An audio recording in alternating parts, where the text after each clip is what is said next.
আসসালামু আলাইকুম এভরিওয়ান, নতুন আরও একটা ভিডিওতে সবাইকে ওয়েলকাম করছি। আজকে আমি আপনাদের তৈরি করে দেখাবো ঝটপট চিংড়ি ভুনা। তো চিংড়ি ভুনা তো কম বেশি সকলেই করতে পারে, তারপর আজকের রেসিপিটা আপনাদের মাঝে শেয়ার করা। আশা করি আজকের ভিডিওটা ভালো লাগবে। যদি ভিডিওটা ভালো লেগে থাকে প্লিজ চ্যানেলটিকে সাবস্ক্রাইব করে পাশে থাকা বেল বাটনটি অন করতে ভুলবেন না। আর যদি ফেসবুক পেজ থেকে দেখে থাকেন অবশ্যই পেজটিকে ফলো দিয়ে পাশে থাকবেন। প্রথমে চুলায় একটা কড়াই বসিয়ে দিলাম। কড়াইটাকে যখন গরম হয়ে যাবে পরিমাণ মতো সয়াবিন তেল দিয়ে দিব।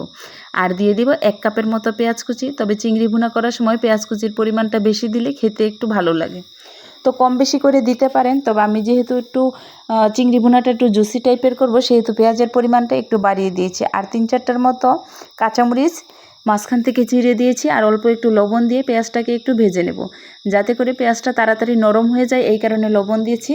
আর 1 চামচের মতো দিয়েছি আদা আর রসুন বাটা। আমি এখানে একসাথে আদা রসুন বাটাটাকে বেটে রেখেছিলাম, সেখান থেকে 1 চামচ মানে হাফ চামচ আদা হাফ চামচ রসুন বাটা দিয়েছি।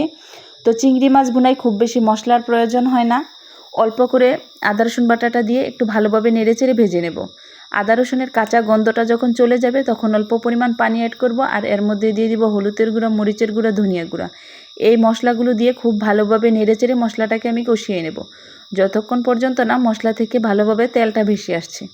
দেখুন মশলা থেকে কিন্তু খুব সুন্দর তেলটা ভেসে এসেছে। এখন এই পর্যায়ে দিয়ে দিব আমি চিংড়ি মাছগুলো পরিষ্কার করে কেটে বেছে রেখেছিলাম। আমি আজকে চিংড়ি ভুনাটা করেছি খোসা সহ, আপনারা চাইলে খোসাটাকে ছাড়িয়ে নিতে পারেন।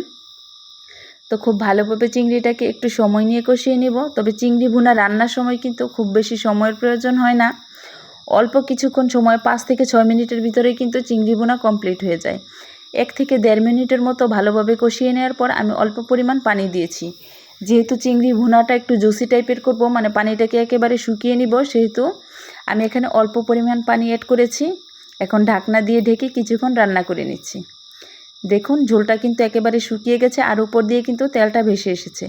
এই পর্যায়ে লবণটা চেক করে নিয়েছি এবং একেবারে সামান্য পরিমাণ 2 চিমটির মতো জিরার গুঁড়া অ্যাড করেছি। এখন ভালোভাবে নেড়েচেড়ে জিরার গুঁড়াটাকে খুব ভালোভাবে মিশিয়ে নেব। এখন অল্প আছে আর 1 থেকে 1.5 মিনিটের মতো রান্না করে নিলে আমার ঝটপট তৈরি হয়ে যাবে মজাদার চিংড়ি ভুনা। দেখুন কালারটা দেখে কতটা লোভনীয় লাগছে। দুপুরে গরম ভাতের সাথে এরকম ঝটপট মজাদার লোভনীয় একটা রেসিপি যদি হয়ে যায় তাহলে আর কোনো তরকারির কিন্তু প্রয়োজনই পড়ে না। দেখুন রান্নার ফাইনাল লুকটা কতটা লোভনীয়, মনে হচ্ছে যেন এখনই 1 প্লেট গরম ভাতের সাথে 1 চামচ তরকারি নিয়ে ঝটপট খেয়ে নিই। তো আশা করি আজকের ভিডিওটা ভালো লাগবে। যদি ভিডিওটা ভালো লেগে থাকে অবশ্যই একটা লাইক কমেন্ট শেয়ার করতে ভুলবেন না। তো আজকের ভিডিও এই পর্যন্ত। সবাই ভালো থাকবেন, সবার সুস্বাস্থ্য কামনা করে সবাইকে অসংখ্য ধন্যবাদ। খুদা হাফেজ।